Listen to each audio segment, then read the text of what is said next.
구레네라고 하는 지역은 오늘날로 하면은 리비아에 속한 그러한 지역이었는데요. 구레네 출신 시몬이라고 하는 사람이 시몬 베드로를 대신해서 예수님의 십자가를 지고 갔습니다. 오늘날에도 많은 교인들이 나 대신에 예수님이 다시 내 십자가를 지고 가라, 그런 식으로 신앙생활을 하고 있는 것을 특별히 고난주간에 많이 회개해야 되겠지요. 여기에 등장하는 구레네 시몬은 마가에 따르면은 알렉산더하고 루포라는 아들을 둔 사람이었는데, 사도 바울에 따르면 로마서에 루포가 나옵니다. 그러니까 그 초대교회의 중요한 인물이 된 사람의 아버지죠. 어떻게 보면은 제일 나중에 나오는 예수님 우편 강도, 그 사람처럼 마지막에 어떻게 예수님을 만나서 그의 인생이 구원받는 그러한 일이 일어났다, 이렇게 정리해 볼 수도 있겠습니다. 몇 구절 설명드리도록 하겠습니다.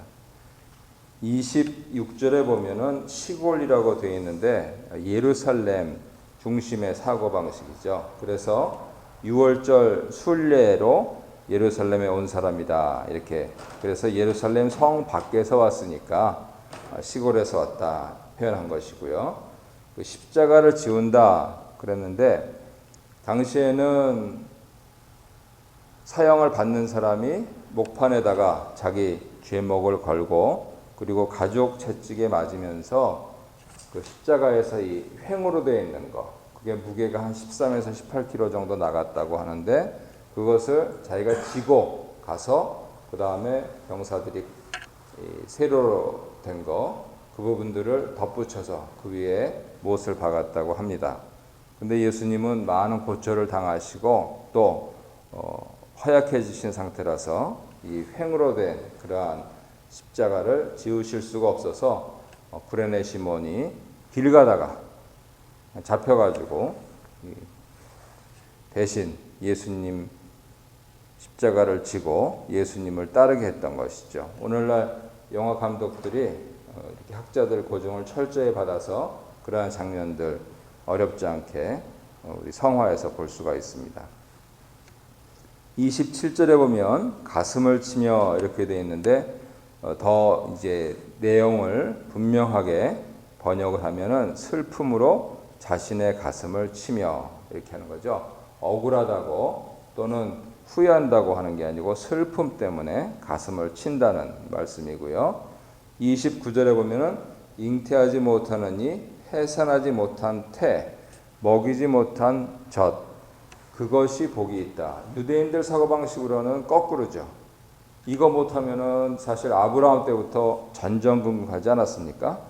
그런데 예수님께서 앞서서 누가복음 21장 23절에도 말씀하셨듯이 역으로 지금 말씀하시는 거죠. 거기서는 잉태한 자, 젖 먹이는 자가 화가 있다 하셨고, 오늘 23장에서는 그 반대되는 사람들이 복이 있다 말씀을 하신 겁니다. 왜냐하면 자기 한 몸 가누기도 힘든 너무 힘든 고난 때문에, 그 고난의 엄중함 때문에 그렇다 하시는 것이죠. 실제적으로 아이들이 매어침을 당해서 죽고, 그리고 돌 하나도 돌 위에 남지 않고 아주 처절한 그러한 예루살렘 멸망에 대한 기사를 우리가 역사적으로 알고 있기 때문에 예수님께서 무엇을 지목하신다 하는 부분들은 알고 있고요. 30절에 보면은 작은 산들이라고 나오는데 언덕입니다. 예루살렘은 산성이죠. 그러니까 이 산세가 있다 하는 거 이해하시면 되겠고요. 33절에 해골이라고 하는데, 예수님 처형당하신 그곳이 해골이라고 이름 붙여진 언덕인데 왜 그런지는 아무도 모릅니다.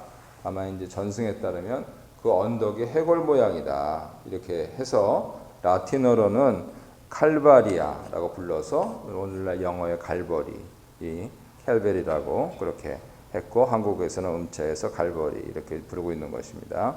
34절에 보면은 예수님께서 기도를 드리시는데, 이 기도가 사도행전에서는 스데반,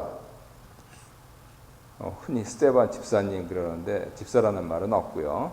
스데반의 기도에 오죠. 그 다음에 36절에 신포도주, 이것은 싼 겁니다. 그래서 일반 노동자나 일반 군인들이 마시던 거였는데 누가복음하고 다른 병행 본문들 마테마가 요한 보면은 포도주 종류가 좀 다릅니다.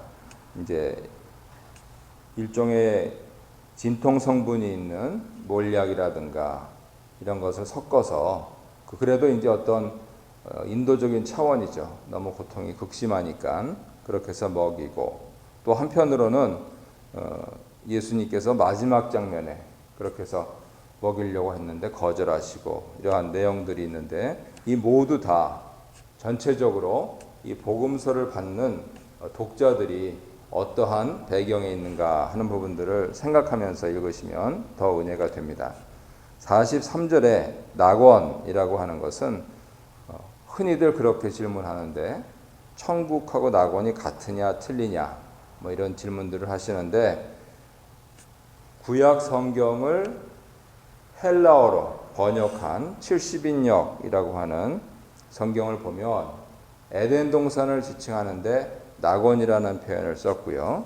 그리고 그 성경책에서 특별히 이사야서에서는 여호와의 동산인 에덴이 어디냐? 바로 광야다. 이렇게 설명이 되어 있습니다. 이러한 전통을 받아서 신약 시대, 특별히 이제 고린도 후서 12장이나 요한계시록 2장 같은 것을 보면 그런 곳에서는 예수를 믿은 사람들, 즉 축복받은 사람들이 죽은 뒤에 가는 거처, 이렇게 되어 있습니다. 그러니까 이상을 종합하면은 천국은 낙원입니다. 잠깐 문제 보시겠습니다. 3월 넷째 주 그룹 큐티 나눔인데요. 푸른 나무, 마른 나무의 비유입니다. 예수님은 형장으로 끌려가시면서 오열하며 뒤따르는 무리를 향해서 회개를 권고하십니다. 예수님을 대신해 십자가를 지고 뒤따른 사람은 시몬, 구레네 사람이었죠. 가슴을 치면서 슬퍼하는 여인들을 향해서 예수님이 주신 권고는 나를 위해서 울지 말고 심판을 앞둔 너희와 너희 자녀를 위해 울어라 말씀하셨습니다. 구체적으로 가장 가깝게는 예수님 돌아가시고 부활하시고 승천하신 후부터 한 세기가 안 지나서 닥친 예루살렘 멸망에 관한 것이었죠. 이런 것을 보면서 교회가 회개를 해야 되는 것이죠.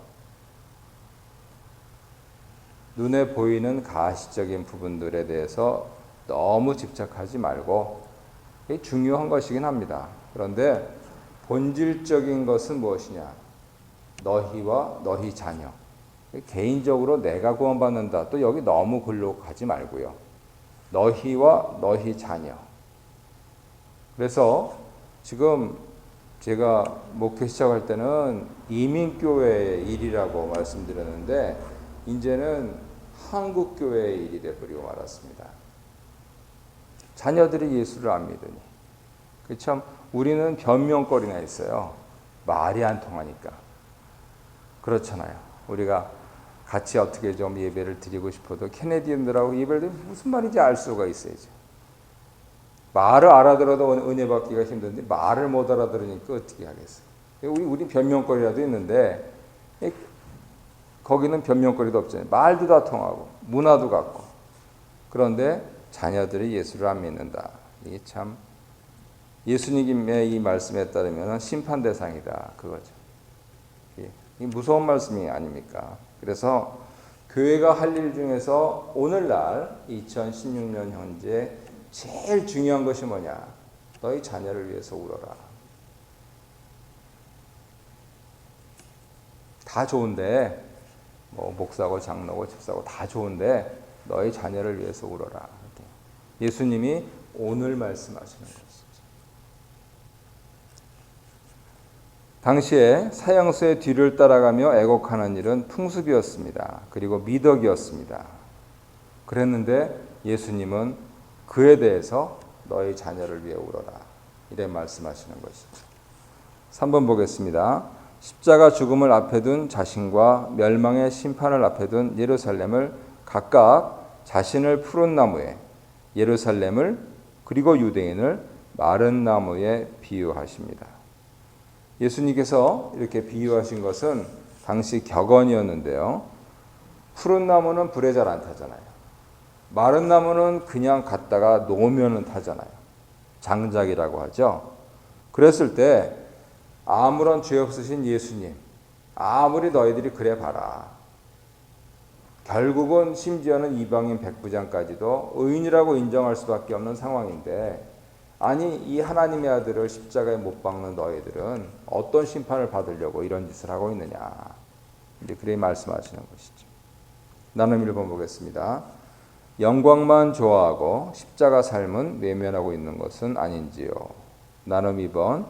예수님은 지금 슬퍼해야 할 대상이 자신이 아니라 머지않아 더 큰 심판을 당할 예루살렘 자녀들이라고 하시죠. 우리가 새벽 제단도 안 쌓고 묵상도 안 하고 기도도 드리지 않으면서, 즉 십자가의 삶 없이 세상 성공, 영광만을 바라는 그러한 세대의 불쌍함에 대해서 말씀을 하시고 있는 것입니다. 결국 그래서 10년, 20년 뭐 남들이 어떻게 한다 한들 내 인생에 남는 게 뭐냐. 가만히 생각하면은 결국은 우리가 가정을 중심으로 하면서 내 가정이 복음화되고 이렇게 복음화되는 가정들이 모여서 교회를 이루어야 되는 것이죠. 제가 자랄 때만 해도 방향이 반대였어요. 교회를 일단은 많이 모아가지고 그 사람들이 이렇게 하라 그랬는데 결과는 뭡니까? 지도자들의 부패와 교회의 만몬화와 그리고 깨어지는 가정들이잖아요. 전부 다 에헴 하고는 있는데 속은 다 끙끙 앓고 있습니다. 그러면 방향이 바뀌어야죠. 이제는 깨달았잖아요. 그러니까 가정이 건강해지고 건강한 가정들이 모여서 그래서 교회를 이루고 그 교회를 보고 그냥 죽으려고 하시는 예수님을 따라가면서 우는 미덕이 아니고 글자대로 건덕을 할 수 있는 그러한 교회가 되어야지. 그래서 말뿐인 공허한 것이 아니고 실제로 내 가정이 그렇게 돼야 되고 그러한 가정들이 모여서 내 교회가 그렇게 돼야 되는 것이죠. 이 전략이 완전히 바뀌어야 됩니다. 그래서 그런 차원에서 수성을 어디부터 할 거냐? 내 가정부터 해야죠. 가정이 온전히 되고 교회가 온전히 되고 그러면 사회가 온전히 되는 것이죠. 하나님께서 이 창조 원리들을 했는데 어느 순간부터 왜 이게 순서가 바뀌어가지고 나라가 먼저고 그 다음 교회고 그 다음 가정이다. 어떻게 알아죠? 그런데도 늘 일주일에 한 번씩 사이클로 돌아가고 또 일주일에 5일을 그냥 목사들 사이에서는 그런 말이 있어요. 교인들을 빡빡 돌려야지 정신 바짝 차려가지고 신앙생활을 한다는데 정말 옛날 얘기입니다. 그래서 되는 사람들은 그게 신앙인지 그게 쇠뇌인지 그걸 잘 몰라요.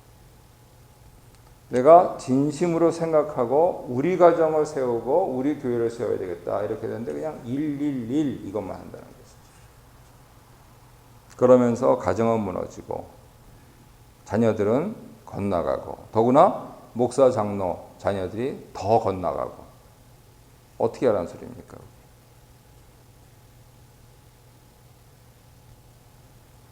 그래서 그런 차원에서 이제 우리가 정신을 좀 바짝 차리고 가정이 바로 서고 교회가 바로 서고 하는 쪽으로 그렇게 분명하게 일관되게 나가야 될 것 같습니다. 2번 보겠습니다.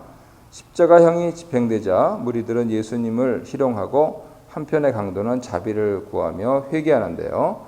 십자가 위에서 예수님 첫 마디가 기도였습니다.